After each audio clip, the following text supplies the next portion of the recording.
Hey, salut à tous, bienvenue dans cette nouvelle vidéo, dans ce nouveau To Review. Alors aujourd'hui on va parler d'un jeu qui a eu énormément de hype autour de lui. Il s'agit de Cosmopolite. Donc Cosmopolite, un petit jeu d'ambiance, un jeu hybride qui se joue également avec une application. Il faut aussi se munir d'un casque ou d'écouteurs pour pouvoir y jouer. Alors comme tous les jeux d'ambiance, on sait y jouer à nombreux, on sait jouer jusqu'à 8 joueurs, mais à partir de 4 joueurs, donc il faut être au minimum 4 pour savoir y jouer. Ce sont pour des parties très courtes, des parties de 6 minutes, parce que l'application vous chronomètre, vous n'avez pas plus de temps. Et alors, c'est à partir de 10 ans. Alors Julien, est-ce que tu sais nous en dire plus sur ce jeu? Oui, alors dans Cosmopolite, vous êtes dans un restaurant. Cosmopolite, en fait, c'est un restaurant. Et c'est un restaurant qui est cosmopolite, comme son nom l'indique. Donc, il y a des clients du monde entier qui viennent dans votre restaurant et qui parlent toutes les langues. Des langues dont vous n'avez probablement jamais entendu parler, probablement jamais imaginé en entendre parler, et alors encore moins de voir le parler, parce que là aussi c'est la particularité. Donc, comment ça va se passer dans le jeu? Il va y avoir un serveur qui va avoir un casque ou des écouteurs. L'application va lui dicter des commandes, donc il va aller en fait vers une table, il va prendre la commande d'une table, et là à ce moment-là il va avoir une commande dans une langue totalement inconnue qu'il va devoir répéter à voix haute. À ce moment-là, il y a un autre joueur qui aura le rôle du maître d'hôtel qui lui va devoir prendre note, donc il va noter de façon phonétique ce qu'il a entendu, ainsi que le numéro de la table pour pouvoir servir le bon plat à la bonne personne. Et tous les autres joueurs vont chercher parmi leurs cartes quel peut être le mot, quelle peut être la carte qui peut correspondre au mot qu'ils ont entendu. Sur les cartes, les autres joueurs, qui sont donc les cuisiniers, vont avoir une liste de mots, donc dans des langues totalement différentes, avec des petits symboles, et comme ça on va savoir si c'est plutôt une patate douce, une banane, etc.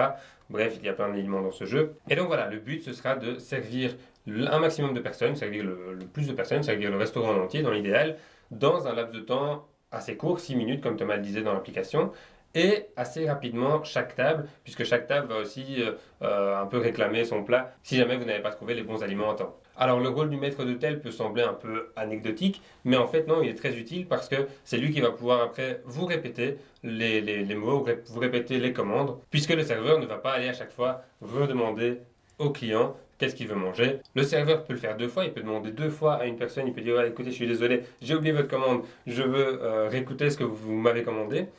Mais maintenant, voilà, si on le fait 2 fois, il faut savoir qu'on perd des points, évidemment. Voilà, le client il est un peu mécontent, il se dit mais qu'est-ce qui se passe? Pourquoi est-ce que mon plat il n'arrive pas? Et il doit redire votre commande. Vous vous imaginez si vous avez ça au resto, c'est normal.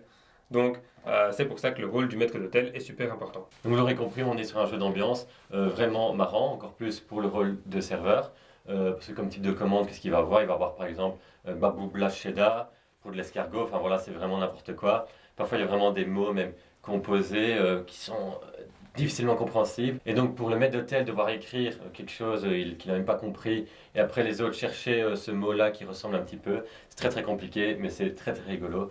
Et c'est ça qui fait que ça marche. Ce qui est génial aussi avec Cosmopolite, c'est qu'il y a une petite histoire autour. Il faut savoir que toutes les langues sont des langues réelles, sont des langues parlées, et que tous les mots sont donc vraiment corrects. Ça a été travaillé avec des linguistes, et donc voilà, c'est assez chouette de se dire que ce n'est pas des mots écrits comme ça au pur hasard, c'est vraiment des mots qui existent dans la vraie vie, dans certaines langues, dans des langues perdues. Mais donc ça c'est cool. On a fini avec la mécanique du jeu, je pense que vous avez bien compris l'idée du jeu. Alors maintenant pour le côté illustration, donc plus le design du jeu. Alors le boîtier, ben, il est marrant, ça va bien avec l'univers, ça va bien avec le jeu d'ambiance. Voilà, on a tous des personnages avec des gros nez et tout, bon ils sont drôles. C'est pas la boîte la plus belle que j'ai vue, hein, mais ça va bien avec l'univers, quoi. Il faut pas plus. Pour les illustrations à l'intérieur, il n'y en a pas vraiment. Il y a des illustrations des aliments, et alors par région du monde, il y a une petite carte pour représenter si c'est en Asie, en Europe ou quoi, et un descriptif juste avec les noms des plats dans les langues originales, et la traduction en français, donc il n'y a pas vraiment de design en plus. Tout se joue vraiment sur la mécanique, sur le gameplay. Donc on va pas dire que c'est un gros point, le côté illustration. Ouais, en côté illustration, ils ont quand même pris la peine d'illustrer aussi les cartes joueurs, donc le serveur, le maître d'hôtel et les custos. C'est vrai, bon. Donc voilà. Au moins ça fait quand même une petite diversité, c'est un bon point. Avec leur gros nez là. Donc ils sont comiques. Ouais. Bon, on les voit un petit peu genre gueuler partout, ah j'ai pas compris, ou tu veux répéter, enfin voilà. C'est dans l'univers quoi. Alors est-ce que tu y vois quand même des petits bémols, Julien? Alors oui, tout à l'heure tu as parlé qu'il se jouait avec une application mobile. Voilà, c'est pas totalement un gros bémol, mais voilà, il faut avoir un smartphone. Peut-être que tout le monde n'a pas un smartphone, je pense que la majorité en a un. Et il faut accepter de télécharger l'application et de jouer avec l'application. En plus de ça, il faut jouer avec un casque, avec des écouteurs. Donc voilà, et c'est pas fourni avec le jeu non plus, évidemment, donc ça, vous devez l'avoir aussi. C'est vrai que c'est quelque chose qui se fait de plus en plus de jouer avec une application. Je pense notamment à Chronicles of Crimes qui a eu un énorme succès, donc ça n'empêche pas. Mais c'est vrai que certaines personnes, ça peut embêter de devoir avoir du matériel en plus. Moi personnellement, je sais que j'aime moins les jeux, il faut avoir une application à côté. Mais, Ouais, c'est ça, c'est ce qu'on appelle les jeux hybrides et il y en a de plus en plus qui sortent en ce moment. Donc voilà, on va dire que c'est un peu à la mode au niveau Oui, je comprends la technologique, tendance. etc. aussi. Tout à fait. Donc oui, il y a une petite tendance là-dessus. Donc voilà, c'était pas vraiment un gros point négatif. Mais le point négatif, je dirais pour moi, c'est que ce jeu, il a vraiment eu une grosse hype en ce début d'année, en ce début 2020. Donc honnêtement, j'ai été aussi attiré par la hype. Je me suis dit, waouh, putain, ça a l'air vraiment trop bien. Et puis au final, bah oui, on l'a essayé une fois, deux fois. Il est bien, mais est-ce qu'il méritait d'avoir une hype aussi énorme? En fait, voilà, je suis peut-être un petit peu déçu par la hype. Disons qu'avec la hype, le niveau du jeu, j'ai l'impression qu'il était là. Et puis au final, bah, il est un tout petit peu en dessous. Et du coup, bah, voilà, je suis un peu déçu. Je pense qu'on peut assez rapidement se lasser de Cosmopolite. On va y jouer plusieurs parties, on va bien rigoler avec. Mais après, est-ce que dans 5 ans, on sortira encore enfin, est-ce qu'on sortira encore très souvent? Peut-être pas. À terme, je pense pas que c'est le type de jeu qui va vraiment laisser des traces. C'est le problème avec ce genre de jeu, avec les réseaux, c'est qu'on entend beaucoup parler et tout, et puis après on est un peu déçu. Moi je pense que je suis quand même nettement moins déçu que Julien, je pense qu'on rigole vraiment beaucoup une soirée, on sait faire tourner le casque, tout le monde veut faire le serveur, mais c'est vrai qu'après, est-ce qu'on va le sortir souvent à d'autres soirées? Nous personnellement, je sais bien que non, c'est pas notre style de jeu préféré. Non, si vous avez des gosses ou quoi, ben, ça va toujours très bien marcher, ça fait super rire. Donc voilà, ça dépend de votre style.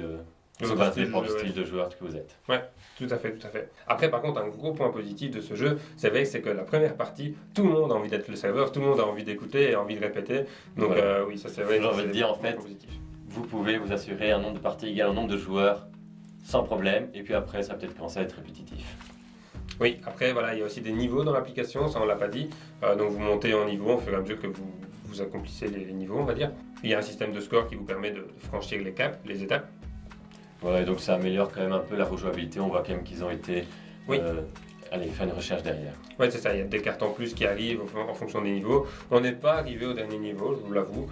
Donc voilà, on aura peut-être encore avoir des surprises quand on va y rejouer. Mais En tout cas, c'est notre avis à chaud pour le moment de ce jeu. Voici qui conclut notre avis sur Cosmopolite. Si vous pensez que ce jeu peut vous plaire, que ce jeu est fait pour vous, on vous met le lien en description pour pouvoir l'acheter. Oui, il est vraiment très chouette même pour y jouer, honnêtement. Voilà, on a un peu dit qu'on était déçus. On est déçus de la hype plus que du jeu en lui-même. C'est ça, oui, il faut bien distinguer les deux. Lâchez aussi le pouce en l'air si cette vidéo, ce type de vidéo vous plaît. Laissez-nous en commentaire si vous avez été déçus de la hype aussi, ou si au contraire, non, vous trouvez que ce jeu est vraiment génial et qui mérite tout ce bruit autour de lui. Abonnez-vous à notre chaîne pour voir tout notre contenu, il va se passer plein de choses en 2020, on le répète encore. Et on vous dit à la prochaine pour une nouvelle vidéo. Salut à tous.